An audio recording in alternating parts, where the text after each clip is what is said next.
Olá, bom dia. Aqui quem está falando é Marta Raffner. Seja você muito bem-vindo ao nosso canal.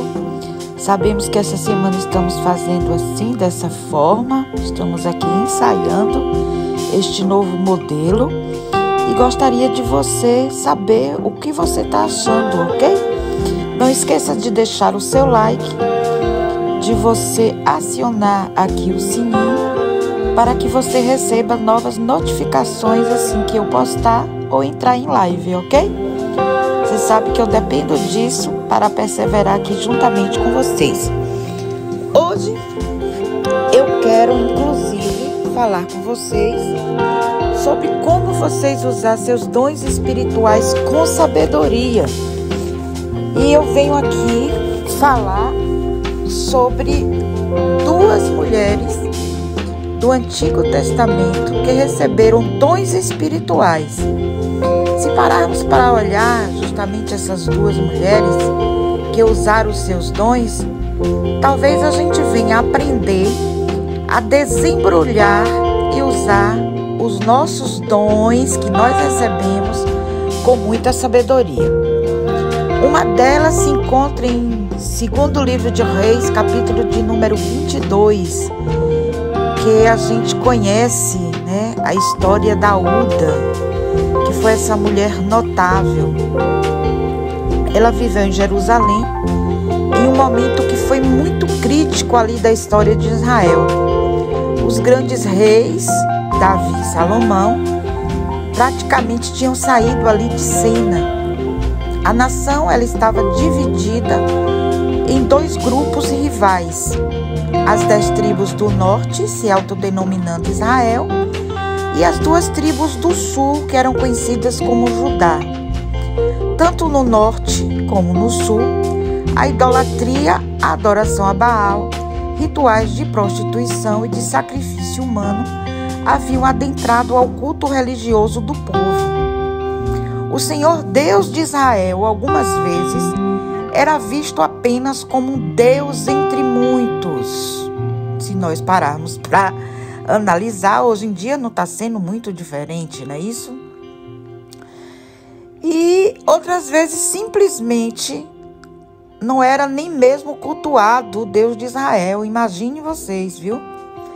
Então, os líderes ali de Israel, eles estavam sendo muito maus. Ali em 722 a.C., as 10 tribos do norte foram capturadas pelos assírios e levadas para o exílio ao leste do rio Eufrates. No sul, a pequena nação de Judá rechaçou invasores, mas foi apenas uma questão de tempo até também ser capturada. A maioria dos reis de Judá eram homens maus e a nação era corrupta. E foi justamente em meio a isso que nasceu um príncipe chamado Josias. Seu avô Manassés tinha sido um dos reis mais perversos de Judá. Seu pai, Amon, não era muito melhor e foi assassinado pelos seus servos quando Josias tinha apenas 8 anos de idade. Imagine, um menino de apenas 8 anos, de repente se viu no trono de Judá. Só que uma coisa boa, gente, aconteceu. De alguma forma, talvez com a sua mãe, que era Gedida, ou mesmo com seus tutores, Josias ele aprendeu a andar na lei do Senhor Deus de Israel. E seguiu o exemplo de seu ancestral, o rei Davi. Dentre essas gerações de governantes que eram totalmente corruptos, surgiu ali um garoto, cujo coração estava direcionado para Deus. Só que quando Josias ele tinha 26 anos e ele já estava reinando há 18 anos, ele ordenou que fossem feitas restaurações no grande templo que Salomão havia construído. Então a casa de Deus, que havia sido profanada por cultos pagãos, estava ali nas ruínas. A quantidade de trabalho que deveria ser feito era estarrecedora, mas o dinheiro havia sido coletado para esse propósito. Então vocês vejam que existia coleta sim para fazer templos, viu? Para reformar templos. E Josias ali mandou que as obras começassem. Vieram carpinteiros, pedreiros, construtores, e eles ali todos juntos, eles avançaram ali para o templo. Madeiras, pedras entalhadas foram rebocadas para esse trabalho. Durante toda essa atividade, um trabalhador tropeçou no antigo pergaminho. E o que era aquilo? O que aquilo dizia? Qual o seu significado? Ninguém sabia. Mesmo Ilquias, o sumo sacerdote na época, ele não conhecia o significado desse escrito sagrado. Ele informou o achado a Zafã, que era o secretário, e Zafã informou a Josias, o rei. Quando Josias ouviu as palavras do pergaminho que Zafã leu, sua reação foi imediata. Ele rasgou as suas vestes e ordenou que todos que estivessem bem próximos descobrissem algo sobre aquele livro.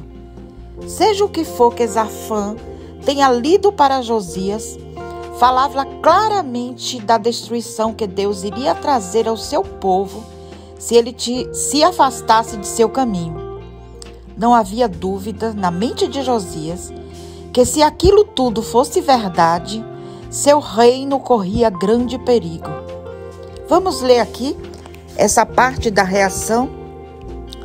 Diz assim a palavra do Senhor: Ide e consultai o Senhor por mim, pelo povo e por todo o Judá, acerca das palavras deste livro que se achou, porque grande é o furor do Senhor que se acendeu contra nós, porquanto nossos pais não deram ouvido às palavras deste livro para fazerem segundo tudo quanto de nós está escrito. Encontra lá em 2 Reis, capítulo 22, versículo 13. Nesse momento, Josias ficou assustado, mas ele também era um homem de ação. Aí é que tá. Tem que ter atitude, gente. Ordenou a todos os líderes do reino que descobrissem o que este livro significava.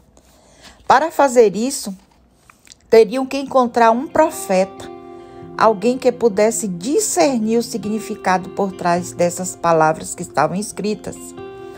Vieram uma grande quantidade de profetas dali de Jerusalém, só que a gente vê ali em Jeremias, no capítulo 1, versículo 2, é que a gente fica sabendo que Jeremias, ele vinha recebendo mensagens proféticas de Deus para ajudar há pelo menos 5 anos. Olha só, viu?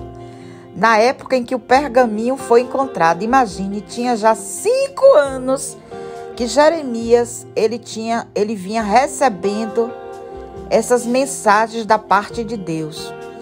Em Sofonias, no capítulo 1, no versículo 1, a gente descobre que este profeta também estava profetizando em Judá durante o reinado de Josias.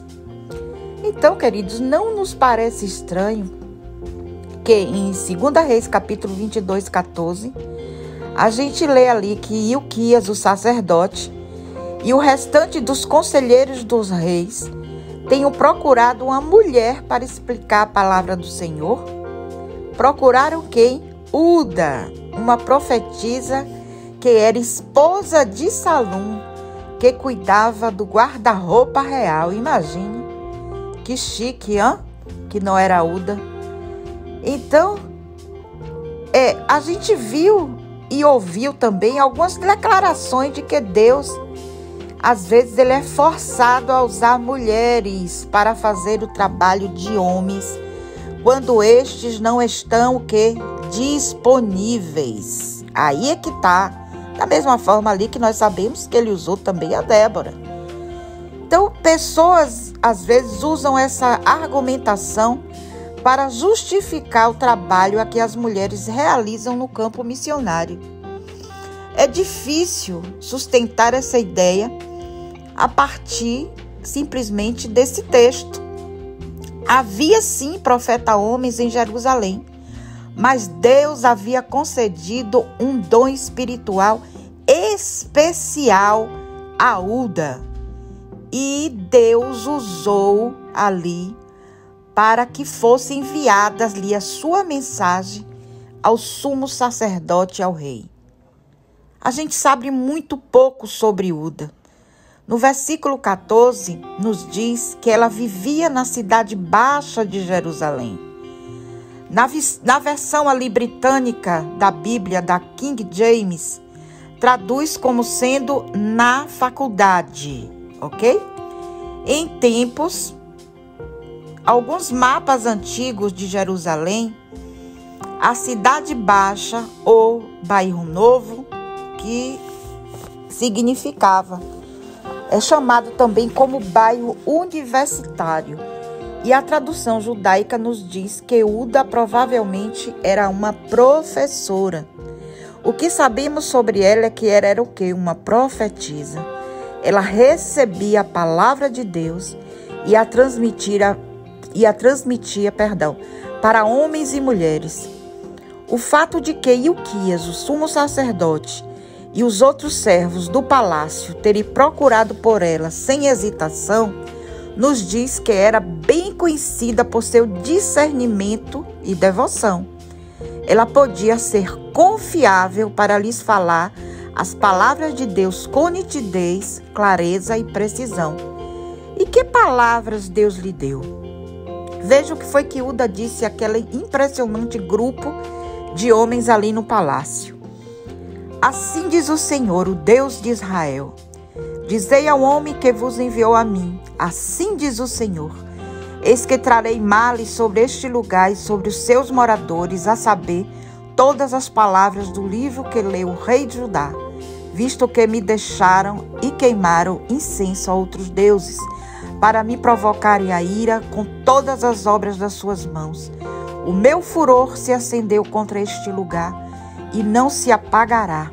Porém, ao rei de Judá, que vos enviou a consultar o Senhor, assim lhe direi: assim diz o Senhor, Deus de Israel, acerca das palavras que ouviste, porquanto teu coração se enterneceu e te humilhaste perante o Senhor, quando ouviste o que falei contra este lugar e contra os seus moradores, que seriam para assolação e para maldição, e rasgaste as tuas vestes e choraste perante mim, também eu te ouvi, diz o Senhor, pelo que ei que eu te reunirei aos teus pais, e tu serás recolhida em paz à tua sepultura, e a teus olhos não verão todo o mal que hei de trazer sobre este lugar. Então levaram eles ao rei esta resposta. Encontra-se ali no versículo 15, no capítulo, versículo 15 e 20, do 15 ao 20. E nós vimos que uma coisa aqui está clara: Uda, ela não mediu aquelas palavras. Ela falou de um jeito forte, de um jeito decisivo. E ela não rodeou nada, ela foi direto ao ponto. Ela não suavizou a mensagem do Senhor com desculpas. Ela não se recusou a responder por ser mulher ou por não querer ofender aos homens. Uda simplesmente usou o seu dom e ponto final. Outra coisa evidente na mensagem de Uda é que ela vinha do Senhor, o Deus de Israel. Ela destacou isso em suas palavras proféticas. Assim diz o Senhor, o Deus de Israel. Assim diz o Senhor, o Deus de Israel, acerca das palavras que ouvistes. Ela sabia que Deus estava falando por seu intermédio. Ela não enrolou dizendo: bem, se vocês querem a minha opinião sobre esse pergaminho, imagine. Ou mais ou menos assim também: minha ideia sobre este livro é isso ou aquilo. Ela sabia ali que ela estava sendo a porta-voz do Deus, o Deus que fez os céus e as terras. sacerdote Uquias e as demais pessoas do palácio sabiam também muito bem disso. Eles não ficaram discutindo se deveriam buscar uma segunda opinião. Eles levaram a mensagem ao rei. E por ter acreditado que a mensagem de Uda era de Deus, o rei instituiu uma reforma religiosa em Judá, que foi a mais arrebatadora durante os séculos dos reinos divididos. Nós não ouvimos falar novamente de Uda a profetisa, mas era ali uma cena dramática. Ela esteve no palco por um instante e então saiu. Porém, ela se destaca como uma mulher distinta que usou e ousou dos dons espirituais que Deus lhe concedeu para o benefício de uma nação.